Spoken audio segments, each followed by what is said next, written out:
I remember chatting with your mum and then looking at this girl thinking, why is she following my husband around? Like I just knew something was wrong. Everything just felt so intense. There was nowhere else for her to be other than upstairs. Walk upstairs, take a deep breath, and then I open the bedroom door. My name is Abby and I'm the voice behind the Evolving Love Project. In this podcast, my husband and I deep dive into the topics of non-monogamy and polyamory, drawing from our experiences of being consensually non-monogamous for almost a decade. My name is Liam. Whether you're monogamous, polyamorous, curious, or anything in between, we invite you to join us for this conversation. Let's begin.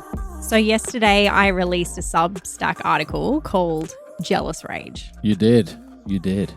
And it's a pretty amazing story. And we'll get into that in a little bit. It's been a fun one to reflect on. I think it was from 2015. Maybe 2016. Yeah, it was one of those crazy moments where it certainly took us off guard. And it was, often we're asked, do we ever get jealous? And do these things, these emotions ever arise? And the other day when we were chatting about what we could talk about on the podcast and what you could write about, I said, well, what's the most jealous you've ever been? Yeah, and it's kind of those, like, the worst thing that's ever happened. It's like in that category. Yes, yeah. I think it's definitely the most jealous you've ever been. And it was one of the craziest situations that we've certainly ever had. Yeah, we'll definitely get into that.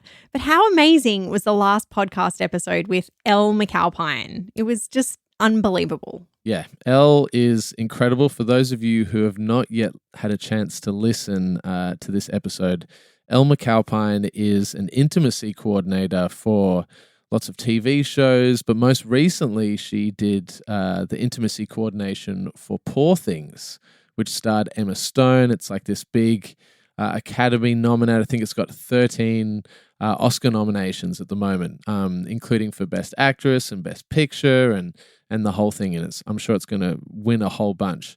But she was truly incredible. She really was. I was wishing that she could be our intimacy coordinator. She's just such a light. She was, yeah. After we finished chatting, we were like, she is so awesome. How do we be friends with her? Yeah, we want to be besties with Elle McAlpine. So yeah, we'll have to go to England and we'll catch up for a hang. Yeah, or just enroll in some acting courses and then try and get some intimacy coordination. Exactly. Yeah. Exactly. But that was an interesting one. I actually met Emma Stone years ago when we were living in New York City. Oh, Back yeah. in 2014 when I worked at an incredibly bougie hotel in Soho. I think, we were on a working visa where we could only work retail or hospitality. It was like a J1 visa for Australians who could live and work in America, but you couldn't be seen to be taking jobs from Americans or something. So it was like it was like the first visa that we ever got. It was just for 13 months. And so I was working at this bougie hotel and it was just an amazing experience actually because it was full of celebrities all of the time. And I'm from little old Canberra where celebrities for us are like politicians. Yeah. If you see the Prime Minister, you're like, oh, there's a sighting. Yeah, there's a sighting of the Prime Minister. But that was quite an experience. And I remember Emma was staying at the hotel. She was with Andrew Garfield at the time. And I remember chatting with them in the mornings on a couple of occasions. And she was lovely, right? Absolutely lovely. A delight. I'm glad because she seems like a lovely person. Yes. Yeah. But those were actually interesting days. Do you remember me telling you about a couple who approached me for a threesome? Yes, of course. Yeah. Yeah. Because I think they approached you a couple of times, right? It was 2 times. Yeah, that's right. 2 times. And he was absolutely gorgeous. She was gorgeous as well. But he was like French and had this sort of like long hair and this beautiful accent. And he was flirting with me and he was like, my girlfriend and I, something or other. And I just thought, wow, this is a whole other world. And you and I were at that point, we were discussing non-monogamy. I don't think it had happened yet. No. I think it was maybe theoretical at the time. It was theoretical. This was 2014. 2014. Yeah. I think I remember feeling a little bit guilty just because he asked me, because I felt like, what had I done to for him to feel confident enough to approach me to join him and his beautiful partner. Was he a guest or was he? He was a guest at the hotel. Yeah, amazing. Some mega babe. Oh, if only. I know. If only it had happened a few years later. I wonder what would happen now. Who knows? Yeah, I mean, he sounds lovely. I'm sure him and his wife are lovely people. Yeah, definitely. But those are the days. I definitely have some very interesting stories from the from working at that amazing hotel. You do, but that was your encounter, or a few encounters with Emma Stone. But in addition to speaking with Elle McAlpine, and that episode is already out, as I said, so please do check it out. In the last week, we have also had the pleasure of recording 2 other podcasts as well, with 2 incredible guests, very different guests. Yes, I would say. Yes, amazing guests. We had a beautiful morning and podcast with Tyson Yunker Porter, who is a First Nations man and author of Sand Talk and Right Story, Wrong Story. And wow, what a beautiful, beautiful human he is. We had such a rich, deep, beautiful conversation with him where we discussed Indigenous, his perspectives on, Indigenous sexuality and relationships and, non-monogamy in those communities. And, it was just absolutely fascinating. And he shared so many beautiful personal stories and reflections, and he was just so amazingly vulnerable. And it was the first time we'd ever met and had a chat, obviously. But it just seemed like we just kind of dropped into this very deep kind of yarn straight out of the gate, which was really incredible. Yeah, I was quite taken aback by how deep and personal the conversation did go. And it was also funny. Goodness, he's a funny guy. He's very funny. Yeah. Oh, he's a real character. Yeah, he could definitely moonlight as a comedian, I think. Yeah, he really could. So definitely looking forward to catching up with him sometime and in the future. We'll be dropping that episode probably in a few weeks. Yes. But the other interview that we did, which we'll be releasing next Friday, was with an incredible man / latex fetish model. Oh my goodness. He is amazing. Kyron Kruger. He is amazing. King Kruger. And he is, I mean, what a dude. What a guy. What a beautiful person. I mean, if you see some of his pictures, you kind of go into anything, and we'd never met him in person either. You kind of construct this idea of what a latex fetish model will be like when you meet someone. And then he's just the loveliest dude. He's 100% love. Yeah, we are huge fans. And gorgeous and deep. Yeah, just like unbelievably beautiful in all the ways. In all of the ways. We had a beautiful dinner with him and just a beautiful afternoon and early evening spent together. So, gosh, we're feeling very nourished. Yeah, lots of amazing conversations. So that's a little podcast update.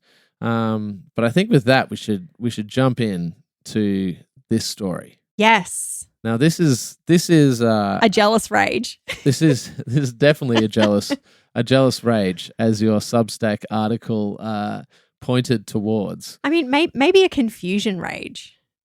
Well, we'll see. We'll see. As the story unravels, we'll leave it up to the listeners to kind of figure out what type of rage it was. Set the scene, Liam. Okay, so setting the scene. So we're about to fly out to New York. Yes. I think we're flying out to New York maybe the day after. To move back to New York. To move back to New York after we'd already been there. And we'd previously been in Sydney, and we'd driven down to Melbourne, which is where one of my sisters lives. And this was my sister's 21st birthday party. Love her friends, and loved that party. Yeah. What a crew. It was an incredible party. And Family, friends, yeah, and parents. and in terms of where we were at with our non-monogamy, at that point, so what year would this have been? Well, I was thinking about it, and I think it was about 6 months after we got married, I think. Yeah. Okay. I think. So Or a year. there'd already been dalliances in Yes, we were already non-monogamous, but we were very much just having experiences together. Everything was, deeply discussed and thought out and planned, and, all, possibilities were discussed, comfort levels, all of that. So we were very across that aspect of things. So no, not too many surprises or curveballs yes. coming our way. Yeah. And when we had kind of engaged in situations and done these things, they'd all be very planned, and they'd certainly not been off the cuff and with people that we hadn't previously had chats with. Yes, exactly. Which is important for this story because this story involves a character who we didn't know No. at all No. until the night of. Yes. At your sister's 21st birthday party. And my sister's 21st birthday party. So the evening's going great. The evening's going great. We're working the room, chatting with everybody, catching up, having a beautiful, beautiful time. And then I just noticed there was this girl and she was just watching you intently. Like she just could not get her eyes off you. We were introduced to her. She was sort of like a distant kind of like a new, not a close friend, I think a new friend of your sister's. And we met her, and I just remember her looking at you like she looked kind of obsessed. Like, I mean, I know you're an absolutely gorgeous human in every way, but it was like she really had her eyes on you. Do you remember what color hair she had? She had dark brown hair. She did. It was short. Yeah. And look at you smiling. I remember thinking she's a cutie. She was definitely a cutie. She had like a whole like Melbourne cutie thing going on. Okay. Yeah. She definitely had a Melbourne cutie thing going on. Yeah. This is like 10 years ago. Yeah. Nearly 10 years ago. Yeah. And the night's happening. You were kind of oblivious to her, I feel. You were chatting with people. Yeah. But there was you like were 100 people at the party. There were 100 people at the party. Yeah.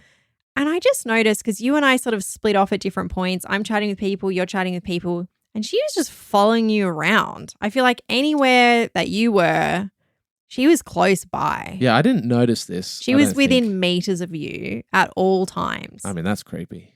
I think it was a bit creepy, and I just had my eye on her, and I thought that's weird. And I remember you like going into another room at one point, and she sort of like looked around. Like I definitely saw her at a few points like looking for you. And then she'd like go into the room where you were, and then I'd go into the room. And then she was like standing near you, but not talking with you, but sort of like just there. And I was like, it's so weird that I didn't notice that. You didn't notice because you're always very focused on whoever you're chatting with. But I think she was perhaps a little bit shy. Maybe I was flattered by her omnipresence. You didn't know what was going on. I was watching you because I'm like a Hawkeye. I'm like, what is going on? Is there some kind of like chemistry situation that I haven't picked up on? Mind you, this was like not any like approved situation. Yeah, it's not like we're at like some sexy party where we know all the sexy non-monogamous folk and we're like, it's very different these days. Yeah. If we're at a, pre-arranged party. Or just the vibe or the headspace. It's like we were at a party, our families were there. Yeah. Like I remember chatting with your mum and then looking at this girl thinking, why is she following my husband around? This is totally weird. Anyway, the night continues on. The night gets later. Yes. And I'm starting to feel a bit tired. So I go over to you. I'm like, and I had to walk past her. And I remember her there because she was just there. And I was like, how's it going? And you're like, I'm getting tired. Well, we had to fly out the next day. We had to fly out. So I was kind of like, we wanted to party and we wanted to like represent, obviously. And it was my sister's 21st. We thought, okay, well, maybe we should kind of call it. And at that point, I think as well, I was ready just to call it a night. Yeah. And we were staying at my sister's, Well, that's right. We were staying which is an important thing for this story. Yes, we were staying where the party was being held. Upstairs in the spare bedroom. Yes. Had all of our belongings up there. Yeah. That's where we got ready. That's where we got ready. Yeah. We had a little area. So I go over to you. I do the like yawn, little tap on the shoulder, and you leant into me and you were like, I'm pretty tired. Like Yeah. maybe we should just call it. Time to call it.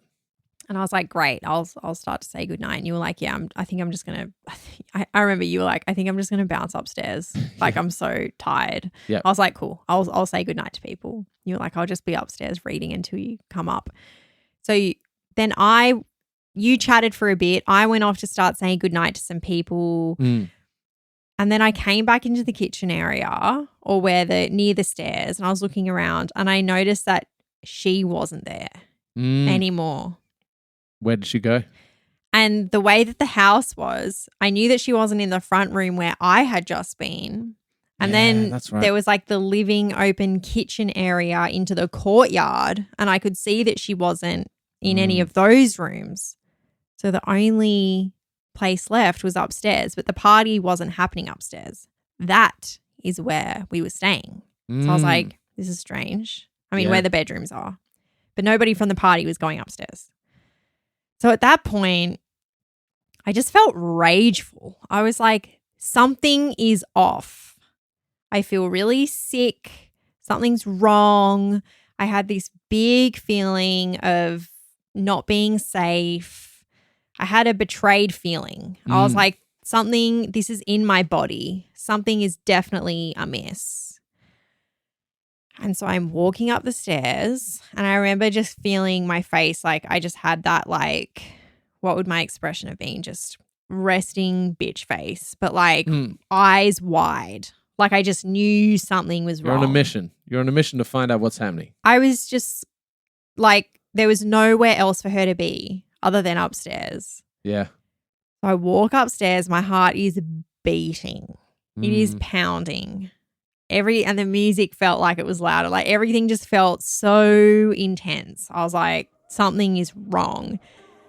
Walk upstairs, take a deep breath, and then I open the bedroom door. To keep on listening to this premium episode of the Evolving Love podcast, you can sign up to our premium subscriber feed at evolvingloveproject.substack.com. Paid subscribers receive 2 extra podcast episodes each month and access to my full writing archive.